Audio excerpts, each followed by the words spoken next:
Good evening, Winnipeg. My name is Oliver Fronda. You can call me Kuya Oli. And I just want to honor God at the same time for extending my life and for continuously restoring me to good health. My hope and prayer that as we study the Word of God, it will transform us to become a better person and to have a better life because of God's amazing grace. So ready na ba kayo? Mga ka-sweetness, mga ka-sugar. Woohoo! Ilabas na ang mga pen and paper kung gusto nyo magsulat. Okay? So, let's start with a short prayer. Heavenly Father, we just want to praise and thank you for another day, Lord God, to study your word, Lord God. We pray, Lord God, that the Holy Spirit will speak on my behalf, and Lord God, that we will all understand and put the Bible study that we're going to study tonight, Lord God. And we just want to honor you tonight, Lord God. In Jesus' name we pray. Amen and amen. Before we start, I would like to introduce to you my family. So, the first one you see, that's my eldest. That is Gabby Fronda. She's now 23 years old. The second one is my ex-girlfriend, now my wife. That's Emma Fronda. And the last one is Alexa Fronda, and she's now 16 years old. Our topic for tonight is all about love. And the title of our topic is, what is the bigger picture of love? Ayan, ganda ng pag-uusapan natin ngayon. Napapanoon kasi masyado ng maraming hindi nagla-love. So, let's now jump into the Word of God. In 1 Corinthians 13, verses 4 to 7, it says, love is patient and kind. Love is not jealous or boastful or proud or rude. It does not demand its own way. It is not irritable. And it keeps no record of wrong. It does not rejoice about injustice, but rejoices whenever the truth comes out. Love never gives up, never loses faith, is always hopeful, and endures through every circumstances. Ngayon po, i-discuss po natin sila isa-isa para mas maintindihan natin and we can better understand. What's the bigger picture of love. Number one, love is patient and kind. Guys, hindi lang pwedeng patient lang kailangan. Hindi siya pwedeng passive lang. Palaging dapat love and patient magkasama yan. So, ang unang tanong ko, mapagpasensya ba kayo sa mga asawa nyo pag may konting nasabi lang? Nagre-react ba kayo? Mababait ba kayo sa mga anak nyo? Nako, yan ang number one problem na ngayong panahon. Marami nang nambubulyaw ng mga anak nila. Alam nyo ba, na kapag binubulyawan natin ang anak natin, nawawalan sila ng self-confidence. Kaya mapapansin nyo yung mga anak na mga tahimik lang. Sila po yung mga nabubulyawan ng mga magulang nila. Meron pong ginawang study before na kapag binubulyawan daw natin yung mga anak natin, ang tendency nila is nagiging tahimik and nawawalan ng self-confidence. Kaya iwasan po natin yan. Tandaan natin, love is patient and kind. That's number one. Number two, love is not jealous. O, di ba, minsan pag yung kapitbahay mo, nakita mo may bagong sasakyan, may bagong bahay. Instead na maging masaya ka para dun sa kapitbahay mo, naiinggit ka, nagagalit ka pa, nasasabihin mo mayabang siya. Pero the truth is, naiinggit ka lang kasi wala ka nun. Diba? So tanggalin natin ang jealousy. sa puso natin. Matuto tayong makontento kung ano ang meron tayo right now. Number 3, love is not boastful and proud. Ang tamaan, huwag magalit. Marami sa atin, yung mahilig magyabang, may bagong sasakyan, may bagong bahay, pinagyayabang natin, we're so proud. Pag matalino tayo, alam mo yun, minamaliit natin yung mga tao sa paligid natin. Pag mataas ang posisyon natin, we're so proud na feeling natin, ako lang ang tama. Number 4, it does not demand its own way. Alam mo yon, yung gusto mo, ikaw na lang palagi nasusunod. Yung gusto mo, yung agad-agad gawin. Yung, 'di ba? Yung hintay-hintay naman natin, yung let's take time for it. So, wag naman yung palaging tayo na lang ang tama. Okay? I-evaluate din natin, makinig din tayo sa asawa natin, sa mga anak natin. Or pag may mali tayo, matuto tayong humingi ng patawad.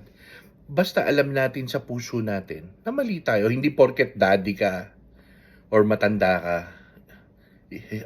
may pride ka na hindi ka magsusorry. No, hindi tama yon. Ang tama is that you always have that humility na pag alam mong nagkamali ka, you ask for forgiveness. Mag-sorry ka. Kahit na sa pinakabata mong anak. Next, it is not irritable. Yung madali kang mag-flare up, yung madali kang magamit, yung madali kang mag-tantrums. Like kunyari, may nasabi lang sa yung konting mali, may nasabi lang sa yung konting mali yung asawa mo, sumisigaw ka na, ina-high blood ka na. Iwasan po natin yon. And sa mga kaibigan natin, di ba, pag may nasaktan ka lang niya, ayaw mo na siyang kitain, ayaw mo na siyang makita. So eventually, hindi na kayo nagkikita. Nasayang yung relationship nyo na was built on so many years na magkaibigan kayo. Kaya, as much as possible, iwasan natin maging irritable. Next, it keeps no record of wrong. Alam mo, madalas kaya nagkakaroon ng breakup or nag-aaway ang mga magkakaibigan because nagtatanim sila ng galit sa puso nila. Yung hindi nila kinakalimutan. Alam nyo, one advice that I could give you, and I've been practicing this for several years to my wife and my daughter, is I always, whenever I get mad at them, I always look beyond yung ginawa nilang mali, but I always look at the things that they are doing nice for me. Kung ano yung mga nagawa nilang magaganda at mabubuti. At pag total mo talaga, mga kapatid, mas marami yung nagagawang mabuti ng ating asawa at ang ating mga kaibigan at mga anak natin. Ang tendency po kasi sa mundo, ang tinitignan lang natin, at palagi tayong particular, naghihintay tayo sa mali nilang gagawin. Pero ang sabi ng Diyos, always look at the beautiful things that they did for you. Next, it does not rejoice about injustice, but rejoices whenever the truth wins out. Alam mo yon, yung minsan pag may mga nagawang mali, yung mga kakilala natin, instead of natulungan natin, chinichismis pa natin. At sa ibang kaibigan pa natin, chinichismis. O sa asawa natin, alam nyo, yung asawa natin, chinichismis natin yung mga mali nilang nagagawa sa atin. Bakit? Bakit natin kailangan i-chismis? Dapat ang asawa mo at ang mga anak mo, pinoprotektahan mo. Dapat sa bahay, doon yung pinag-uusapan yung mga nagawa nilang mali. Doon yung pinag-uusapan kung ano ang dapat yung solusyon para mapabuti ang bawat isa. Hindi yung pagdating sa kaibigan mo, chichismis mo, alam mo yung asawa ko, ganito siya, yung anak ko, ganito. No, protektahan nyo yung pamilya nyo. And as the father, guys, Kung ikaw, nanonood ka ngayon at daddy ka, tatay ka, protektahan mo yung pamilya mo. Huwag mong ichichismis yung asawa mo at mga anak mo. Okay? And then, of course, pag may nagawang mabuti ang mga asawa mo at mga anak mo at mga kaibigan mo, i-celebrate mo, ipangalandakan mo, ipagsabi mo sa lahat ng tao na they are a good wife, a good children, a good friend. Yun lang ang sasabihin mo. At pag may gusto kang sabihin na mali o gusto mo magalit, ito ang tip. Ito yung kamay mo, ipit mo sa bibig mo ng ilan seconds. Ganyan, no? Mapapansin mo, pag lumamig na yung ulo mo, saka mo siya tanggalin. Or gumanong ka na lang. So, as much as possible, just be quiet when you are mad. And pag okay ka na, everything is okay, that's the time na tanggalin mo na yung pagkaipit na bibig mo. Kasi relax ka na uli. Remember, never ever decide pag mainit ang ulo mo. Next is love. Never gives up. Alam niyo po, nung 2019, nung naoperahan po ako ng cancer, instead of 4 hours, it took them 12 hours during the operation. So what happened? Habang inooperahan po, inopen po yung tiyan ko mula sa pusod pababa. Tinanggal yung cancer sa aking colon. And what happened was, it affected my heart.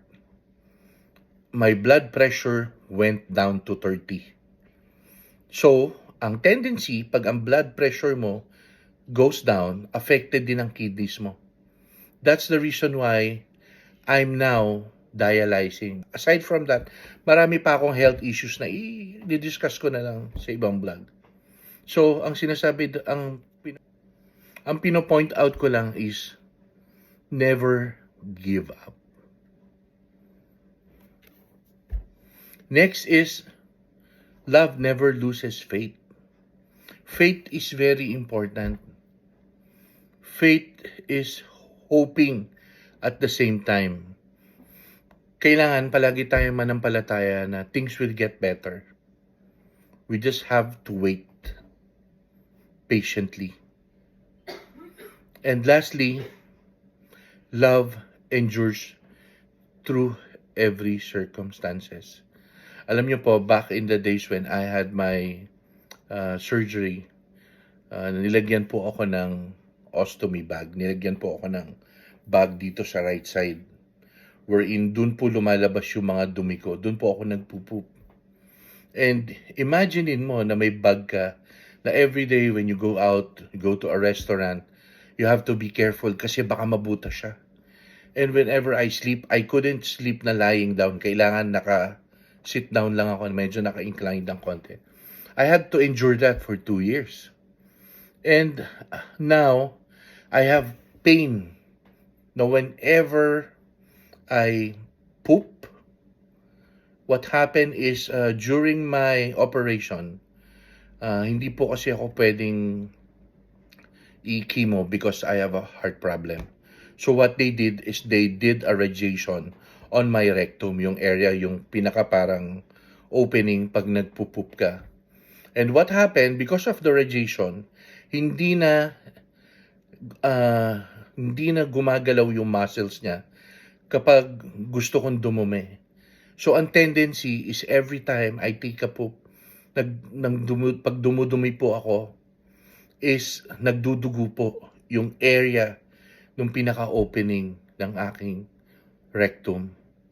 So for 6 hours, I have to endure, naaakit na lang ako because it's so painful. And imagine, that's every day, and I have to endure that for 6 months.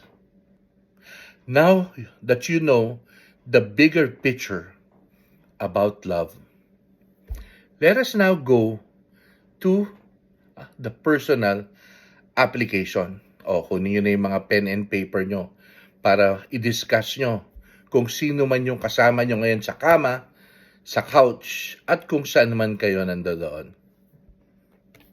So, these are the application question. Number 1. What did you learn about love tonight?